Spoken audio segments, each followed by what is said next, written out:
misalnya nih Kak, untuk apa namanya, Kak Esther bisa jelaskan ke peserta JKN terkait apa namanya, kayak misalnya ada ketidaksesuaian layanan nih Kak. Itu kira-kira gimana Kak menurut Kak Esther sebagai petugas BPJS 1 yang misalnya ketidaksesuaian?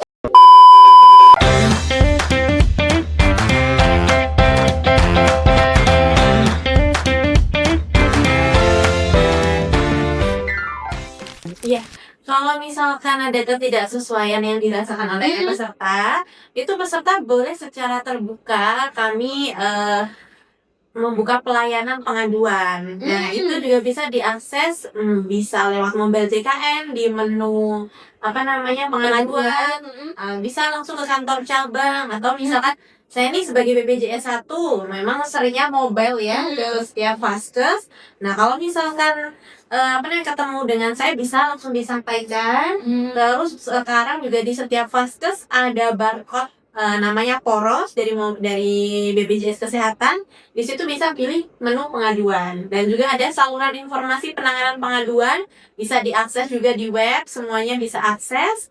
Nah, bisa lewat situ. Sekarang untuk kanal-kanal pengaduan pun banyak banget Mbak, termasuk call centernya BPJS Kesehatan 165, Pandawa juga bisa, pelayanan administrasi menggunakan WA. Nah, itu semua bisa. Apalagi nih Kak, kira-kira info yang mau dikasih tahu ke Sobat JKN terkait apa misalnya? Oh, terkait screening deh Kak. Screening Kak. Jadi screening ya, mungkin ini screening apa sih ya? Nah, screening itu apa sih? Screening itu untuk melihat deteksi awal sebuah penyakit. Jadi mungkin kalau kita lihat berita kan agak ngeri-ngeri ya Mbak ya, ada umur masih anak-anak SD tapi udah kena diabetes mellitus, terus masih umur 20 udah kena hipertensi. Nah, ini fungsinya dari screening kesehatan. Jadi kita bisa mendeteksi lebih awal apakah kita punya resiko terhadap penyakit-penyakit itu. Dan di screening riwayat BPJS Kesehatan itu ada 14 penyakit yang bisa dideteksi awal. Jadi ada DM, HT, thalassemia, terus kanker serviks, apa namanya? Kanker apalagi ya, aduh banyak deh pokoknya 14-14-nya. Jadi bisa diakses lewat web screening BPJS Kesehatan atau dari mobile JKN. Nah, nanti diisi berdasarkan riwayat kesehatannya teman-teman, dari mulai keluarga, perilakunya sehari-hari itu seperti apa. Nah, itu tolong diisikan secara jujur. Karena kalau diisi asal, nanti kita nggak akan tahu kita ada deteksi, ada resiko penyakit apa gitu. Nah, nanti setelah selesai melakukan screening, nanti akan keluar hasil. Nah, Anda memiliki resiko A, B, C gitu kan misalkan. Itu teman-teman jangan takut karena itu belum penyakit. Itu masih ada resiko. Iya, ada risiko. Nah, selagi masih menjadi resiko itu bisa dicegah. Nanti setelah mendapatkan apa namanya hasil risikonya itu, nanti teman-teman peserta JKN ini bisa langsung ke FKTP setempat, FKTP terdaftar untuk dilakukan pemeriksaan lanjutan. Pemeriksaan lanjutan untuk mengetahui kira-kira ini benar-benar deteksi resiko, ini benar-benar beresiko apa tidak gitu kayak. Oke. Sekarang tuh banyak tuh berita Pak. Iya. Berita-berita bilang, BPJS Kesehatan tuh kalau udah 3 hari kan dimulangin tuh.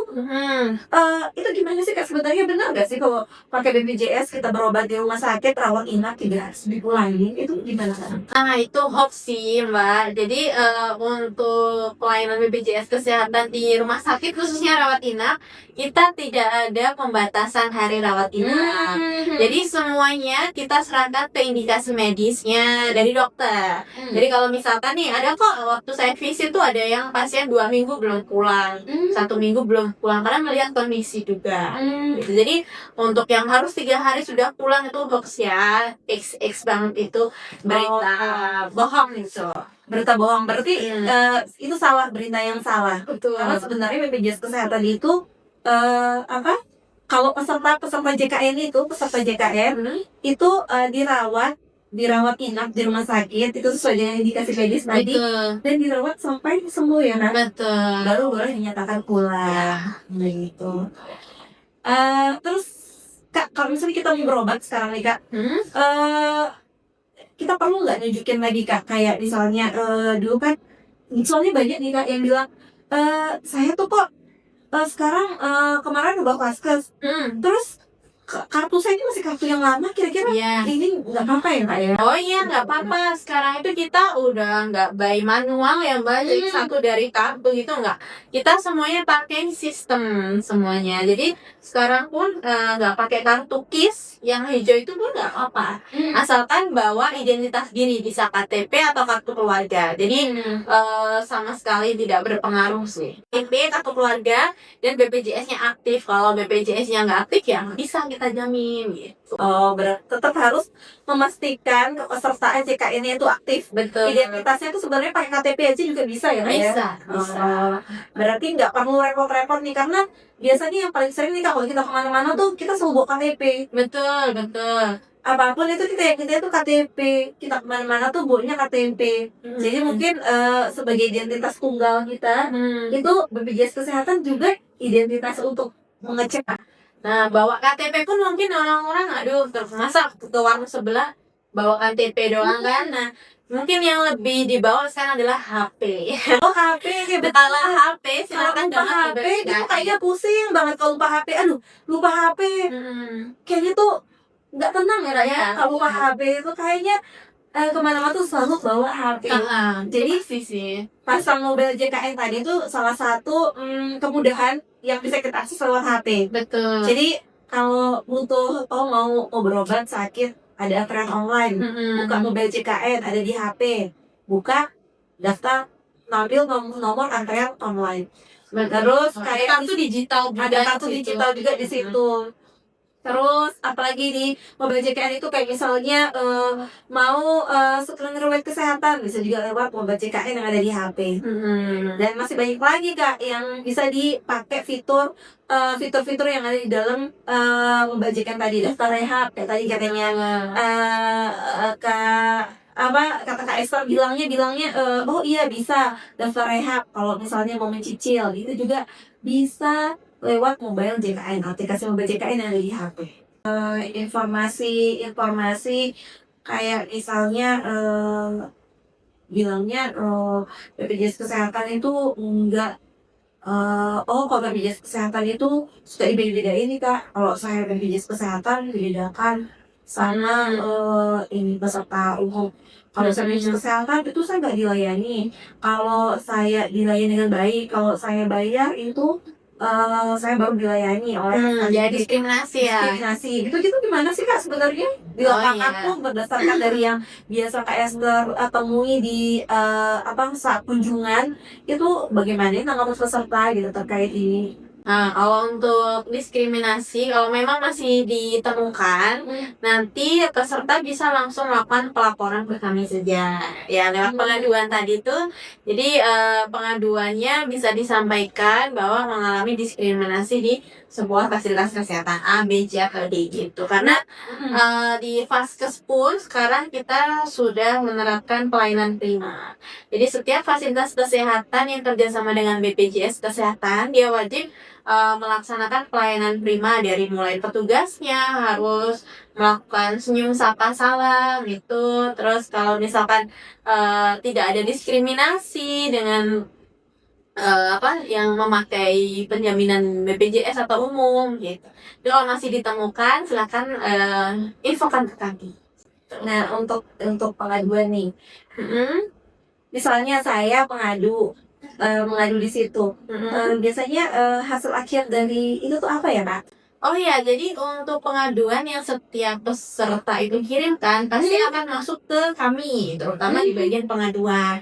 Nah, itu yang pertama pasti kita akan konfirmasi dulu ke pesertanya atau ke pasiennya, baru kita konfirmasi ulang juga ke fasilitas kesehatan. Yang pasti akan kita tindak lanjuti karena kita kan berorientasi supaya peserta-peserta BPJS Kesehatan ini percaya, meningkatkan kepercayaannya dan mempercayakan penjaminan kesehatannya ke BPJS Kesehatan. Jadi pasti kita akan layani dan pasti akan kita tindak lanjuti supaya pasien BPJS itu tetap nyaman. Nah, itu mantap sekali ya Kak ya. Jadi yang penting pada saat mengalami aduan itu tahu saluran untuk penyampaian aduan tadi. Jadi nggak serta merta kayak misalnya nggak sesuai tiba-tiba udah ke media sosial aja begini gini gitu. Itu kayaknya nggak disarankan ya karena itu dapat memicu bahkan udah keluar tidak mencari solusi win-win solution lah ibaratnya itu malah nanti bahkan bisa mengeluarkan mungkin informasi yang nggak sesuai kayak hoax tadi. Iya. Nah, kayak misalnya 3 hari kok saya dikeluarin nih, kenapa bisa dikeluarin begini. Oh, padahal sebenarnya itu bisa dikonfirmasi ya Kak ya? Ya bisa. Oh, jadi dikonfirmasi.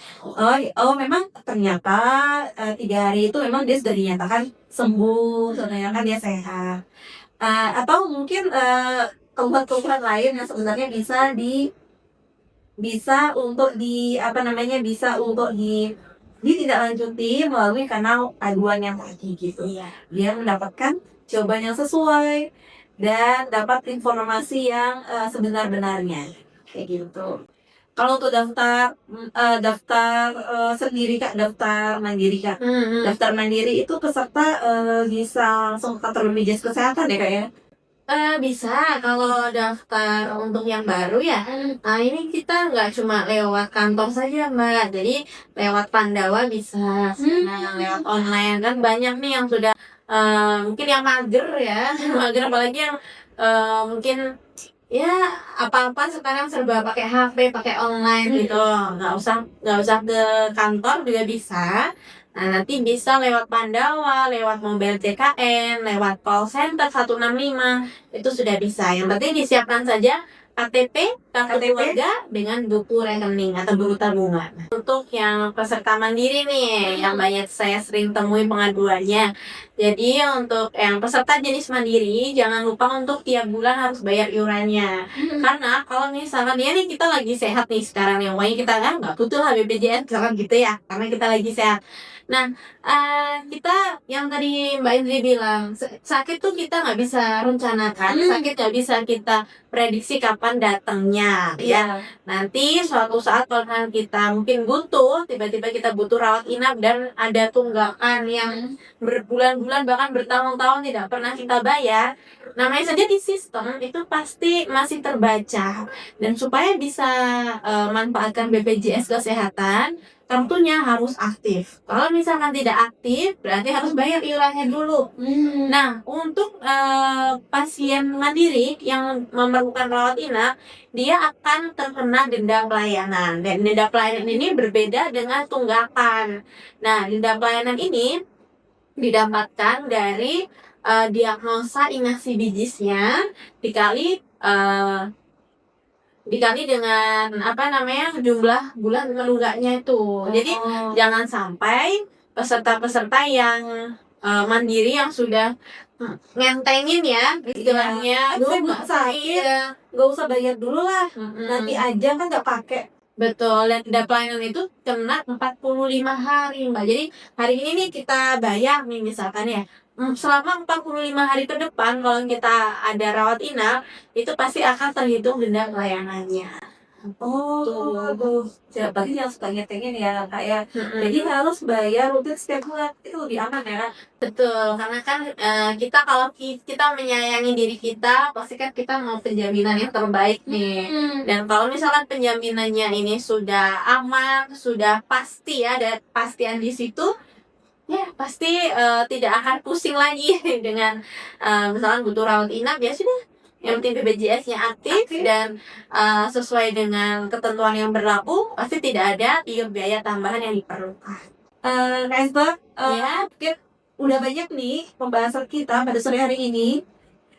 Kita akan lanjut kemudian di episode selanjutnya untuk tanya jawab seputar program JKN. Nah, mungkin itu saja pertemuan kita pada sore hari ini. Sampai jumpa. Dari sini saya Indri dan Kak Esther pamit undur diri. Sampai jumpa, sampai bertemu lagi. Bye.